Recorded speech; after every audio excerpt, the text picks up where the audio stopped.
today's lecture is about the fact that these chapters in the book that are about configuration, they refer to flow designs in space. You can actually draw them. So design, by the way, design is synonymous with evolution, because without freedom to change, nothing happens on your piece of paper, and nothing happens in nature. Anyway, so far, these were in space. Well, that's one way of looking at things. For example, a problem I have not figured out is why any of you grew up in places where it snows a lot?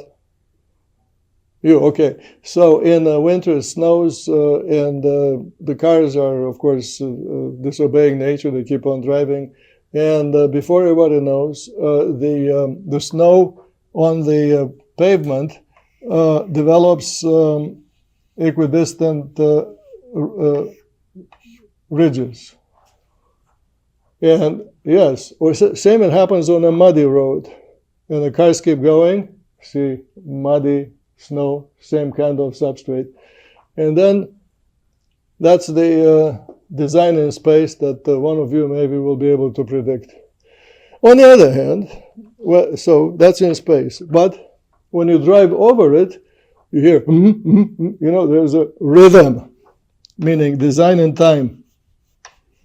Here's the same, let's call it oneness, in music. The bow on the strings of the instrument is the car that scratches the rippled substrate, meaning the strings, and they vibrate after the scratching. Get it? So in other words, we're not changing the topic. We're just looking at it from the perpendicular direction, which is called rhythm. And what more common way of driving over those ruts than looking at an animal. An animal is moving, in the simplest description, steadily in one direction, like a bird in a cruising flight.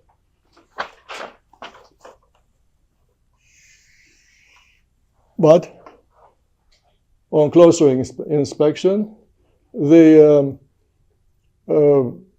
speed is not constant, and the altitude is not constant either. You see that? And the reason is, well, okay, so the little math I'm going to put on the blackboard refers to flight or flying. And you can imagine a bird doing this sort of motion. You're familiar with that. Let me try to draw one. I haven't tried this in quite a while. Let's see now. See, that's, and this is a condor.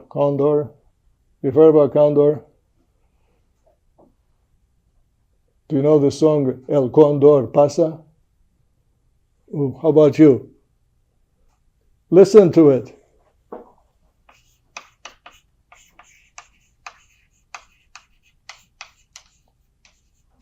If you hear the song, you remember my drawing, okay? It means the condor is passing over your head, okay? This is from Peru.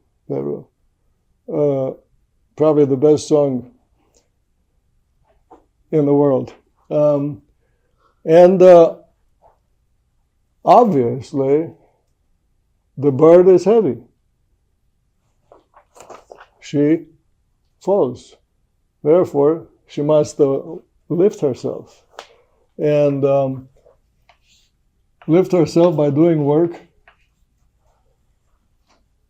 to return to the altitude from which she fell. Get it? So, and what is that altitude? The altitude to which the bird lifts is the length scale of the body itself, meaning the wing. You can think of anything that flies, including an airplane, that is if you're in a hurry, as a mass with one length scale. I'll call it M, a number of kilograms. And the length scale I'll call capital L. L would be the diameter of that circle. So there's one dimension that I assign to a beautiful drawing from nature, and I call it either M or the density of the body times the length scale cubed. And this tells me that the vertical effort that the bird makes is of the order of the mass times the gravitational acceleration, and then L, weight times displacement is work.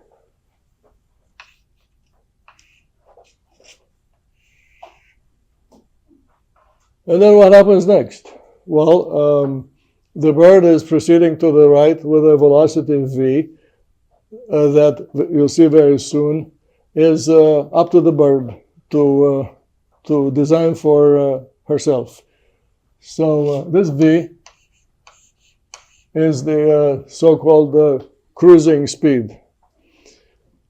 And what happens next is that from this higher level, the bird, this weight falls, but it falls forward. So the trajectory is like this. And going forward, the same bird must do work on the surrounding air to get it out of the way.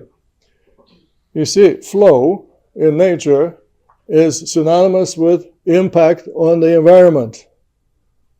The mover must get the immediate environment out of the way, because that immediate environment is not getting out of the way unless it is forced.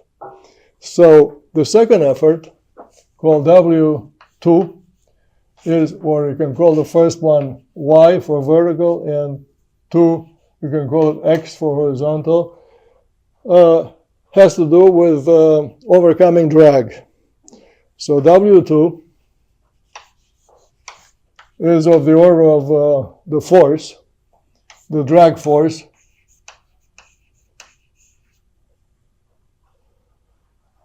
times the distance traveled during one cycle of up and forward.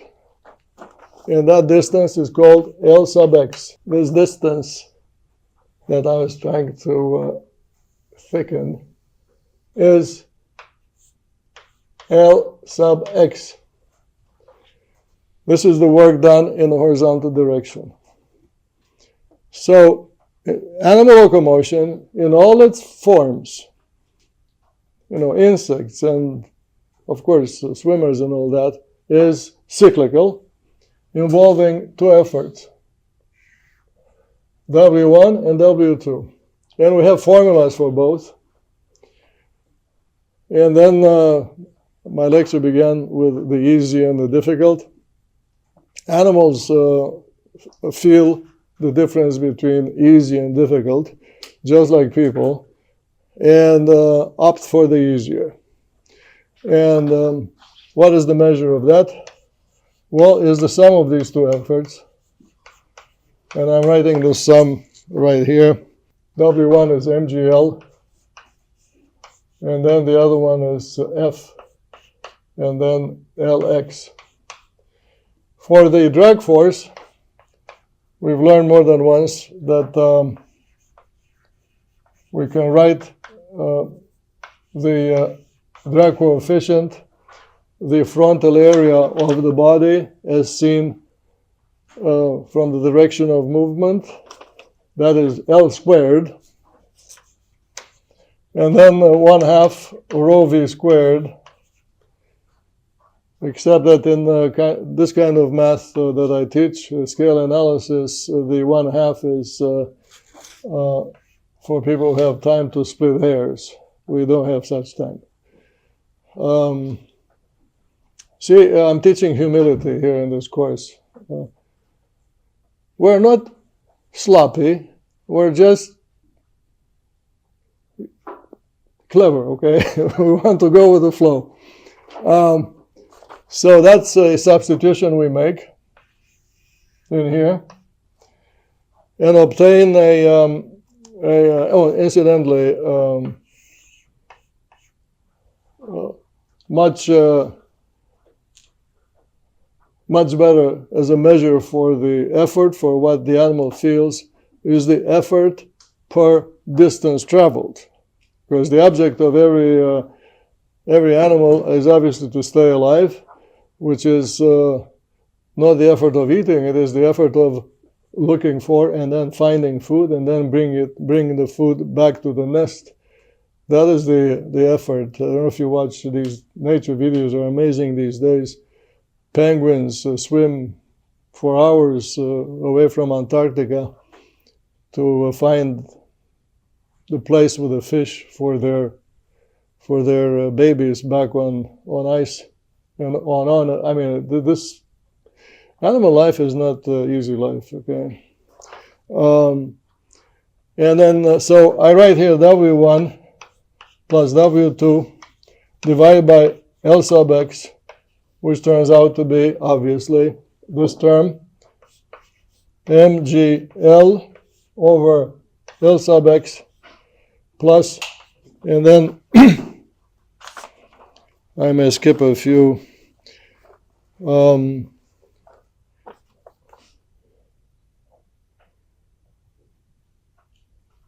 By the way, this density here belongs to the medium, not to the body. There are two densities in play. One is of the body, rho, and rho sub m outside the body. And I may have...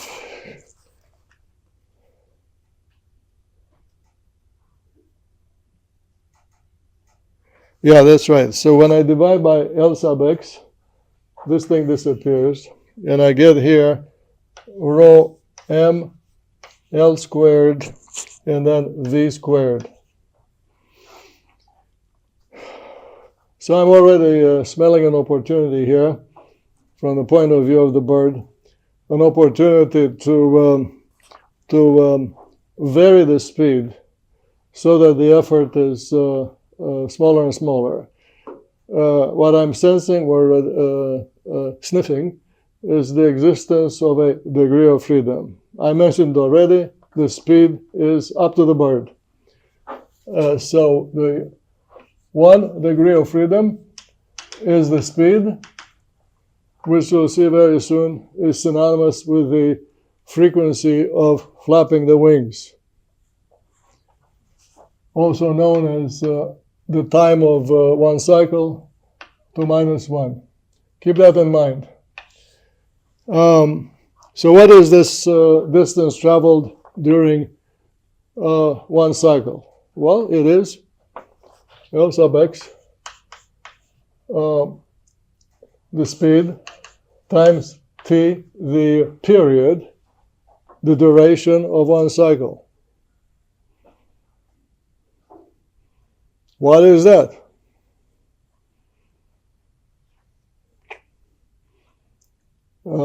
I'd like to brag about this course. This course is where you figure out why the things you learned almost automatically, I hope you learned this in the middle school, were very important and useful. One of those things that I learned out early was the story of Galileo Galilei, who figured out how and why, of course, his pebbles from the top of the Tower of Pisa were accelerating while falling, meaning while proceeding downward. And in this case, this is the tower. It's not so inclined, because if it were with this inclination, it would have fallen a long time ago. These things falling down were accelerating in relation to the vertical distance traveled. Think of this vertical distance traveled as L, the fall of the bird from here down to this level. And the formula that Galilei produced was that the speed of, let's call it v fall, is equal to square root of 2gl, meaning twice gravity times distance traveled. In other words, the deeper the fall, the faster the speed with which the object hits the ground. All right, so let's figure out how long it took in an order of magnitude sense from the top to any distance such as our L. Remember? Well, the speed of anything is the, meaning in an order of magnitude sense, the distance traveled, which is L, divided by the time of travel. On the right-hand side, we forget about this factor of order 1. Of course, square root of 2 is 1.442, or for 1, you forget that. And then G to 1/2 and L to 1/2, from which you discover that what you wanted to put here is of order L over G to 1/2. So this is the time scale of the rhythm. Does it make sense? Think about it. Longer periods belong to bigger birds. Shorter periods belong to small birds, all the way to the hummingbird and the butterfly. All right? Okay, so you substitute this T, you substitute in here V times T, and then substitute this result in here, and the preliminary punchline is that the figure of merit, which I'll write it as W1 plus W2 over Lx, is the sum of the same two terms, but they're expressed differently now as mg to power 3/2 L to 1/2 divided by V plus the density of the medium L squared V squared, in which V is the unknown, the degree of freedom. It's up to the bird to vary it until she feels at ease. I joke about the centuries-long battle between Roman 1 and Roman 2, with the clash of these two tendencies that have to do with V. Roman 1 descends, the other one rises as a parabola. We intersect them and discover the speed that corresponds to less effort in an order of magnitude sense. And that speed, and now we're getting to really important stuff. That speed is written as rho over the rho of the medium to power 1/3. Gravitational acceleration to power 1/2, body density to power minus 1/6, and then body mass to power 1/6.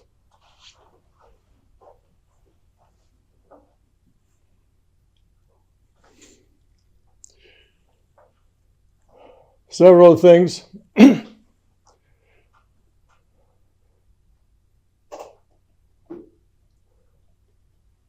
Several things ought to strike you immediately. The first is the message that, this is a theory, by the way. You do this on the back of an envelope, you're almost unaware of birds. You've been very nice to them. You never use firearms or, you say slingshots? Is that the expression? You're a good boy, okay? You didn't do that. But now you have the formula. And with it, because you can read the math, you say, hey, wait a minute. Big birds should be faster. The bigger should be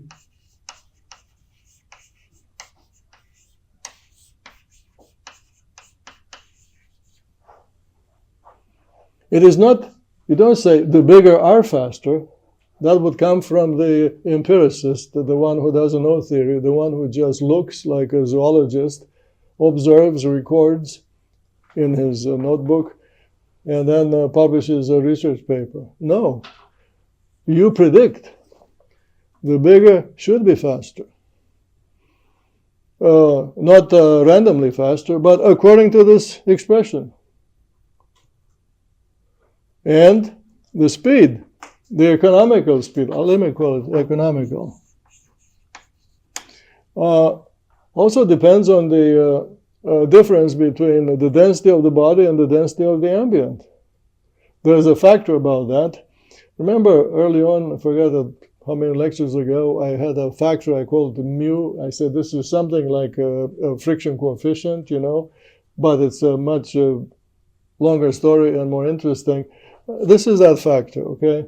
And it has to do with the interaction between the mover and the environment, in this case.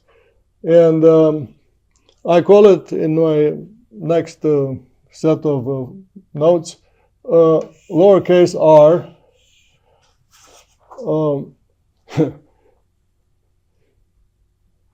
When, doesn't matter who, let's say when I come up with a new idea, I don't have the words. So when I first ran into this, I call it R, little r, as if it plays the role of resistivity or something like that, okay? Opposition from the environment. And by the way, you can plug values here. What is the density of a bird in flight? The density of one of these vertebrates, they all came from the fish originally, is the density of water. I am water, you are water, okay? And that means that your density, meaning rho, is 1,000 kilograms per cubic meter. The density for the bird, the density of air is, you don't know this? It's as if the hand of God got stuck into your book with the tables of important constants. The density of air is 1 kilogram per cubic meter. And that means that this R for air, meaning for flying, is 10. R for in air is 10.